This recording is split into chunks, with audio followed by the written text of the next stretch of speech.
Ao longo da arte da cura, vamos mostrar-lhe como chegamos até aqui. Sempre em luta permanente entre o mundo visível e o invisível. Primeiro a arte, as ideias e a curiosidade libertam-nos. Depois a ciência traz certezas e a cura rápida no combate à doença. Agora voltamos a olhar o todo para garantir que a arte da medicina cuida da saúde e da dignidade humana.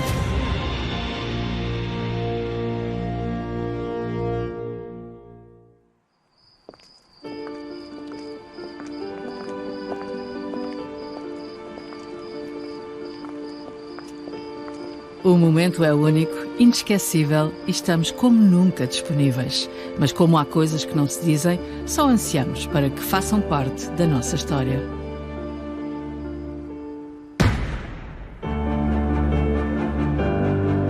E esta história única, que nos une e nos separa, começa em 1796.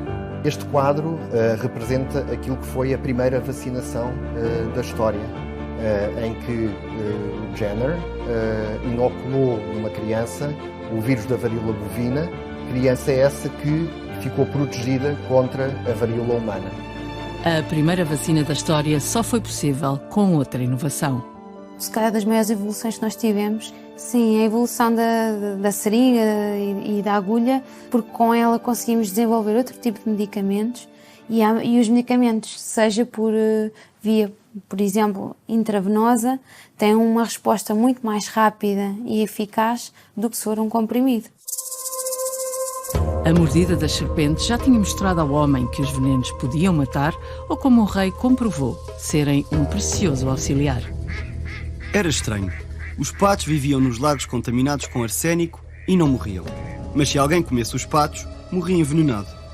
O rei do Ponto VI decidiu então começar a tomar um pouco de arsénico todos os dias. Mithridates Eupator era um grande cientista, um especialista em venenos e inventou aquilo que nós agora chamamos a mitridização, que é a tolerância aos venenos, tomando pequenas doses de veneno todos os dias. Afinal, um pouco de veneno faz-nos tolerar uma dose mortal. O princípio vai inspirar a criação das vacinas.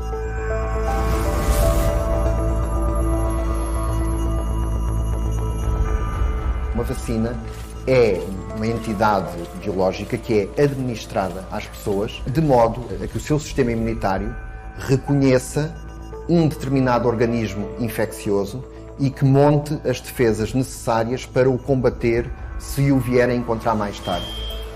O nosso sistema imunitário aciona o sistema natural e produz anticorpos. O anticorpo é uma molécula, é uma imunoglobulina que é formada para nos defender de determinado antigénio.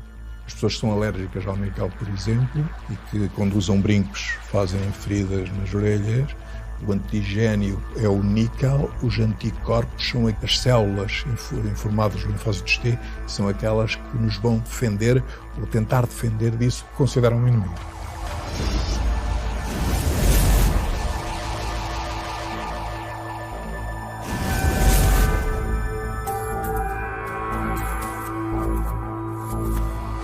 Nunca desistimos de combater a doença. Castigo dos deuses ou desequilíbrio dos 4 humores, vamos inventando objetos para aliviar a dor. As primeiras seringas, até aos dias de hoje, sofreram uma evolução bastante grande, sendo que as primeiras eram constituídas por madeira, essencialmente por bambu. Mais tarde surgiram as seringas metálicas. Esta, por exemplo, era utilizada para a realização de enemas. Nesta altura, a dor purifica a alma e só acalma com a fé. Vesálio ainda nos descreve a anatomia da fábrica do corpo humano e a hidrostática traz a inovação.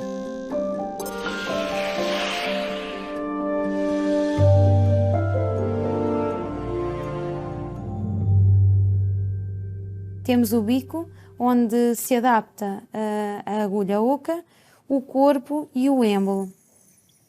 O êmbolo basicamente é o que funciona como sistema injetor para, no fundo, podermos administrar os medicamentos ou retirar o sangue.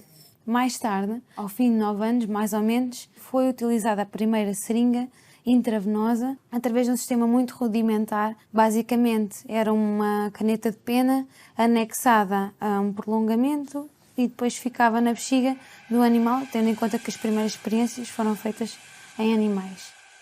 Sentimos em nós os efeitos das mordeduras e picadelas de animais quando perfuram a nossa pele, embora ainda só conheçamos uma maneira de chegar às veias.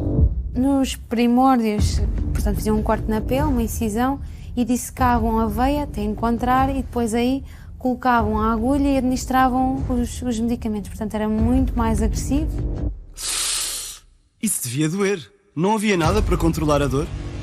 Até ao século XVIII permanecem coisas que eram usadas já no Antigo Egito, né, que aparecem já nos papiros médicos, como o ópio, que são substâncias que fizeram quase sempre parte do arsenal terapêutico do homem, porque empiricamente se percebeu que aquilo tinha efeitos terapêuticos, né, que o ópio era eficaz contra a dor.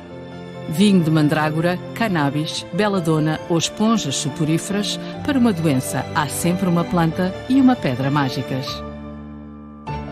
Em pó, com vinagre, insensibiliza as zonas. Não sentem qualquer dor. Mas frações de segundos antes da cirurgia, há um momento em que tudo se apaga. A dor é trocada pela amnésia e acordamos anestesiados.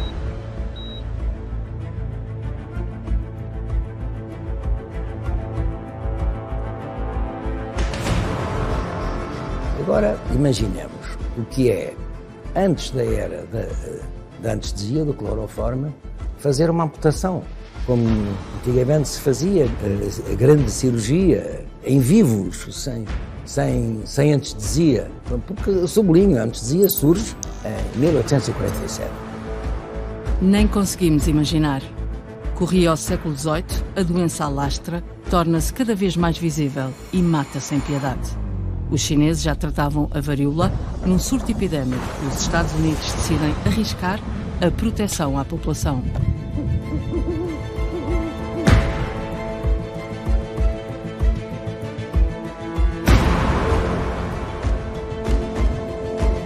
Na Europa, mesmo sob o risco de infecção, é a feminista Lady Montagu que introduz a variolação em Inglaterra.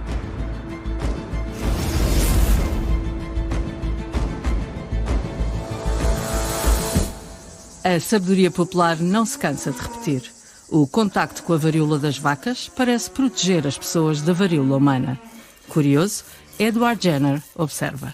Ele colocou a hipótese de que, se calhar, essa exposição ao vírus da varíola bovina conferia, de alguma forma, proteção contra o vírus da varíola humana. E decidiu testar essa hipótese, inoculando o vírus da varíola bovina nesta criança. E o milagre aconteceu. Mas a primeira vacina da história não aliviou logo o mundo. Jenner, quando descobre esta primeira fase da vacinação, que era apenas a inoculação, quando ele escreve uma carta para o Parlamento inglês a dizer há esta descoberta que vai salvar milhares de pessoas, o poder político ficou com algum receio perante o poder religioso e a resposta foi: não se meta nos desígnios de Deus. Só mais tarde é que percebeu que havia um movimento em que as pessoas estavam a ser inoculadas e que era um benefício não só das pessoas, mas que era um benefício para a nação. Portugal também está dividido. A ciência e a vacina ainda são estranhos à sociedade.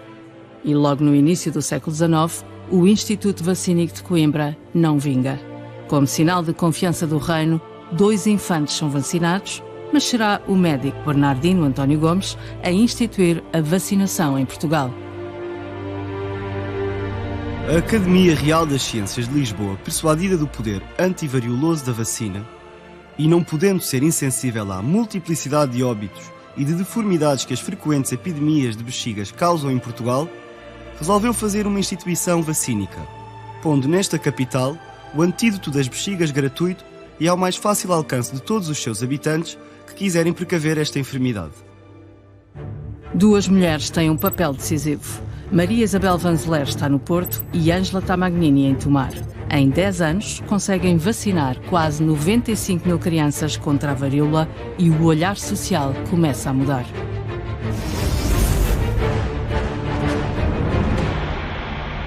Mais de 180 anos depois, o vírus continuava a não conhecer fronteiras. O mundo decreta solidariedade, esquece a Guerra Fria e une-se pela cura.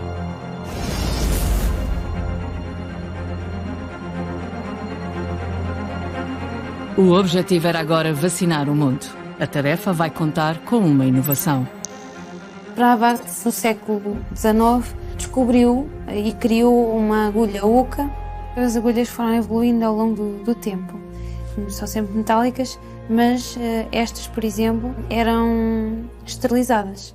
Tinham um outro fio dentro para poder limpar o lumen da agulha.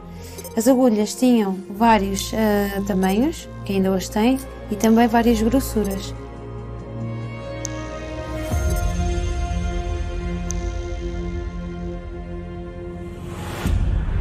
Mas esta agulha bifurcada muda o curso da história da varíola. O mundo consegue assegurar a distribuição e a produção das quantidades necessárias da vacina.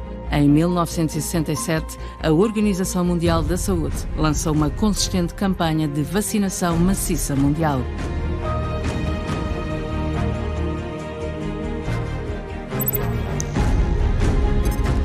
A varíola é até hoje a única doença erradicada da face da Terra e podemos estar a um passo de conseguir ter a primeira vacina contra um parasita seguindo o raciocínio de Edward Jenner. Mas com uma diferença, é que nós manipulamos geneticamente o parasita da malária de roedores para que ele expressasse uma proteína específica do parasita da malária humana. A nossa expectativa é que este parasita de roedores modificado, mascarado de parasita humano, vá explotar uma resposta imunitária que vai ser capaz de reconhecer e combater o parasita da malária humana. Ao fim de quase 10 anos de investigação, a vacina mostra-se eficaz, sem sérios efeitos adversos em humanos e com um efeito biológico muito potente. Nós conseguimos reduzir nas pessoas vacinadas a carga de parasita da malária no fígado em 95%. Isto é bom, mas não é o suficiente. Nós precisamos de 100% para que não haja o aparecimento do parasita no sangue, que é onde vai causar os sintomas da doença. As vacinas são herdeiras da microbiologia que nos laboratórios espreitou ao microscópio e primeiro viu bactérias. E o que será isto? Que se espalha e deixa doente a folha de tabaco?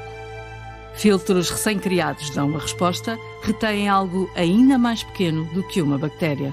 Os vírus não são considerados um organismo vivo, não é? São um material, como os priões, que englobam uma série de material genético que tem a capacidade de invadir organismos, de replicar e de ser transmitido para o próximo indivíduo que vai voltar a infectar. Para sobreviver e infectarem as nossas células, os vírus estão sempre a mudar de forma e só se deixam ver debaixo do microscópio eletrónico.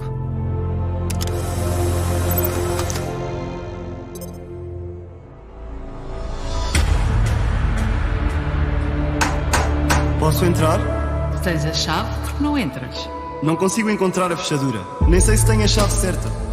Um agente só causa doença se penetrar no novo hospedeiro. Ou seja, se tiver receptores que consigam ligar-se aos receptores da célula desse novo hospedeiro e serem competentes para, a partir daí, haver uma verdadeira infecção e multiplicação. Os vírus instalados nas vias respiratórias destrói, digamos assim, os mecanismos de limpeza da nossa árvore traqueobrônquica. Destrói e deixa, digamos, aquele campo pulmonar mais propício às infecções depois bacterianas, por bactérias que nós temos nas nossas vias respiratórias altas, que descem e fazem pneumonias, e às vezes graves. A vacina contra a pneumonia existe, mas o seu custo não permite um acesso equitativo, o que nos deixa vulneráveis a infecções oportunistas e as estratégias de sobrevivência dos vírus são apuradas. O da gripe aprendeu a contar até 8 para nos infectar e sobreviver. O vírus da gripe está dividido em 8 pedacinhos e o que é engraçado é que nós muitas vezes no laboratório nós conseguimos ver os vírus a saírem à superfície das células. O vírus utiliza os mecanismos da célula para ajudar a conseguir montar um genoma seletivo que tenha apenas os 8 segmentos que o transformam numa partícula totalmente infecciosa para infectar a próxima célula. Depois de descobrirmos o ADN, estamos a sequenciar o genoma do vírus da gripe. Todos os anos, manipulamos uma vacina para os vírus que estão a circular. Pois, já percebi. O que não conseguimos é prever que novo vírus virá dos animais. E não queremos repetir a história.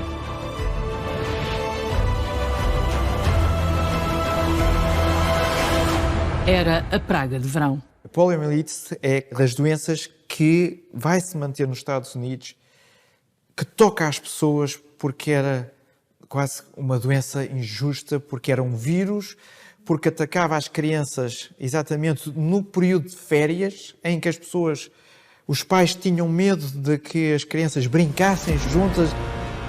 Até se perceber como se contagiava, a poliomielite vai ser trágica nos Estados Unidos e na Europa. A poliomielite, eu ainda vi muitos miúdos. Houve aquela grande epidemia, sobretudo na Dinamarca e nos Estados Unidos, que matou imensas crianças sem insuficiência respiratória. Foi quando começou. Elas ficavam em paralisia respiratória, muitas delas. E eu aqui tratei muitos doentes desses a fazer respiração artificial assim à mão, percebe? E portanto foi uma coisa terrível, nos anos 50. Só a respiração artificial suporta a vida das crianças em pulmões de aço. As próteses são a autonomia possível para a paralisia infantil quando as funções cerebrais não desaparecem.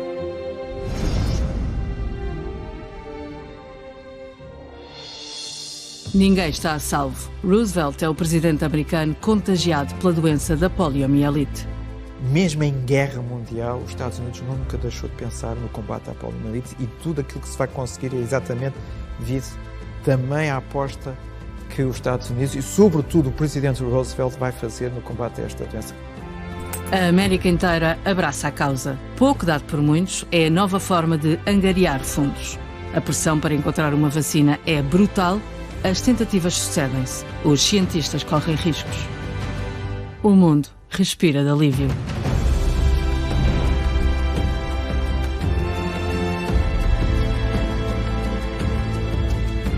Milhões de crianças são vacinadas nos Estados Unidos, a estratégia na Europa é mais lenta.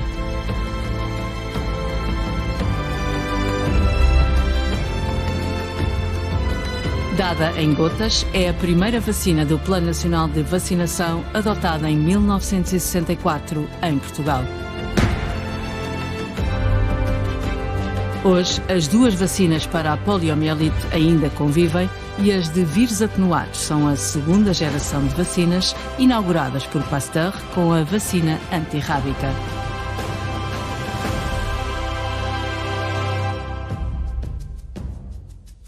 Para vacinar. Vacinar para quê? Contra a raiva. Ah, queres vacinar o cão contra a raiva? Muito bem, ora a gente vai lá ver. Daí a vacinação para controlar a malária, o tétano, febre tifoide, parotidite, o HPV. Portanto, algumas delas, umas bacterianas, outras virais, mas foram-se arranjando vacinas extremamente importantes. Em Portugal também teve muita importância o plano de vacinação, que é já dos anos, penso que dos anos 60, não é? E que diminuiu em muito a mortalidade infantil.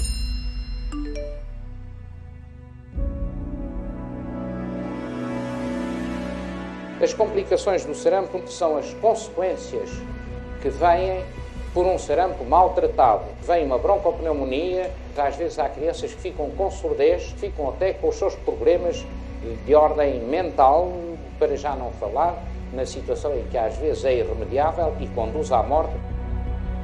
Nem o medo da doença parece travar os vários surtos de sarampo que voltam a surgir no mundo. E no final do século XX, a esterilização ainda não é suficiente para travar as doenças infecciosas. O problema é que a esterilização em autoclave poderia demorar até 150 horas, portanto não era prático, mas continuávamos com o problema do risco de infecção, de contaminação, infecções cruzadas, e então nessa altura, década de 80, foram criadas as primeiras seringas descartáveis. A proposta é simples. Em troca de uma seringa usada, as farmácias dão um kit com uma seringa nova e um preservativo. Só para terem uma ideia, por exemplo, a troca dos preservativos. Portugal foi inovador. Os nossos governantes estiveram muito bem. O Dedo Ferreira, importantíssimo. Isso foi uma pessoa importantíssima, talvez a pessoa mais importante, que ali na década de 90 criou estruturas para combate à SIDA. Odete Ferreira descobre o VIH-2 em França e é com Laura Aires, um dos rostos da medicina na luta portuguesa contra a SIDA.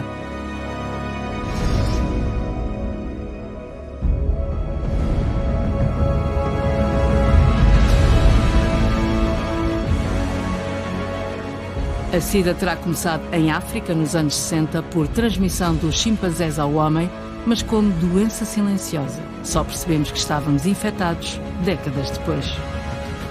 O seropositivo foi a pessoa que já teve contato com o vírus. Ele está infectado, pode nem sequer se aperceber que está infectado, tem uma vida normal, não tem qualquer problema de saúde, mas potencialmente pode infectar outra pessoa. A SIDA começou por ser uma doença dos homossexuais. Os dermatologistas foram os primeiros a ver a SIDA. O doente com SIDA tinha tumores esquisitíssimos, infecções bacterianas, virais esquisitíssimas, doenças, coisas de pele. Sarcoma de Kaposi epidémico, daquela maneira tão acentuada, ainda por cima em homossexuais, masculinos, apareceu de uma forma abrupta e fomos nós os primeiros a fazer o primeiro embate. Depois apareceram as transfusões sanguíneas, sobretudo os que tinham, portanto, doenças que obrigavam a essas transfusões. Depois vieram os toxicodependentes. A SIDA passa a pandemia. São anos de medo e preconceito, a meio caminho para um mundo global com maiores índices de desenvolvimento.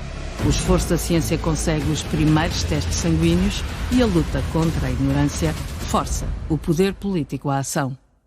Foi uma doença que provocou grandes modificações em toda a sociedade. Mas também aí na experimentação dos medicamentos, porque quando aparece o primeiro medicamento que não curava a SIDA, mas prolongava a vida, o grande grupo dos homossexuais que estava ligado a isso foi um grupo de pressão importantíssimo, não é? Aquilo foi o fim dos Estados Unidos. Eles conseguiram uma coisa que foi muito positiva e interessantíssima, foi todos esses tempos que eram prolongadíssimos para que uma droga fosse aprovada, que se fosse muito encurtado. Quando me formei, os nossos mestres diziam assim: fixem-se no alvo porque se calhar uma doença explica tudo o que o doente tem. Ora bem, veio a SIDA e destruiu este princípio ancestral. Epá, quer dizer, então nós, quando este doente tem que ser visto de um ponto de vista, às vezes, pluridisciplinar. Portanto, quando nós percebemos a dor, as deformações que estas doenças atingem no nosso corpo, a sociedade começa a reagir também de outra maneira. Face a um tipo de vírus difícil, a investigação opta por outros caminhos e descobre um modo de inibir os vírus criando antirretrovirais. Nos antivirais, sim, aí houve grandes avanços. Temos, por exemplo, a cura da hepatite B, a cura da hepatite C. Isto há poucos anos não era possível. Agora é possível. Temos cura em 12 semanas. Temos a hepatite C curada. Isto foi um grande avanço que, curiosamente, esses avanços vieram um bocadinho a reboque da investigação que se fez contra para tratamento da SIDA. A SIDA é uma doença crónica e continua entre nós.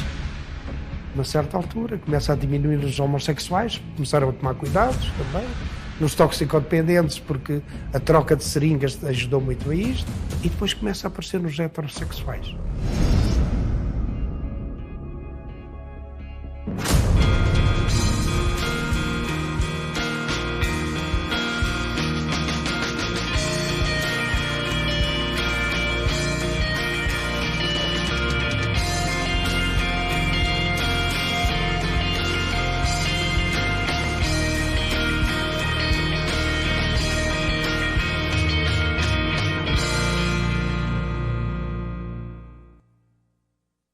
O grande sonho, digamos, a quem se dedica à SIDA e à investigação, era conseguir uma vacina.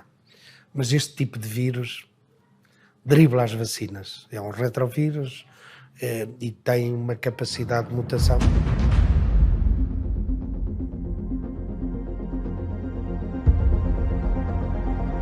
Eis senão quando caem por terra as nossas premissas e um vírus volta a ameaçar o conforto da nossa vida global, agudizando a sobrevivência da pobreza no mundo. A Covid-19 impõe a primeira quarentena mundial da história. O mundo estremece, a máscara passa à rotina social, distanciamos-nos e a humanidade questiona-se. Conseguida em tempo recorde, a vacina para a Covid-19 torna-se uma questão geoestratégica. De lado fica a solidariedade global, com o investimento a ser crucial para a sua distribuição. No lote de dezenas de vacinas chegam as de ácidos nucleicos, que usam uma sequência específica do código genético.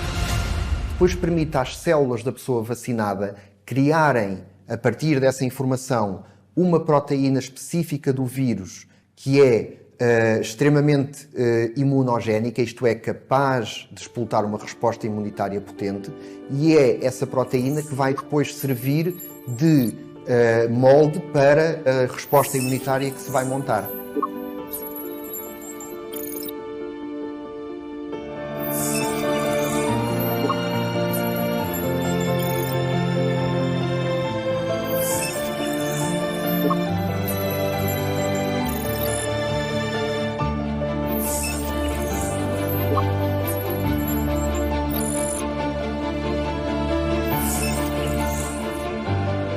A existência de tanto tipo de vacinas para uma doença infecciosa vai nos permitir escolher que vacina queremos, para que grupo e como a queremos administrar.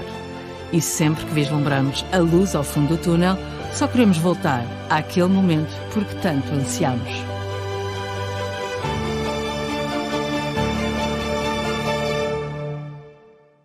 Temos uma sociedade antes das vacinas e temos uma outra sociedade depois das vacinas.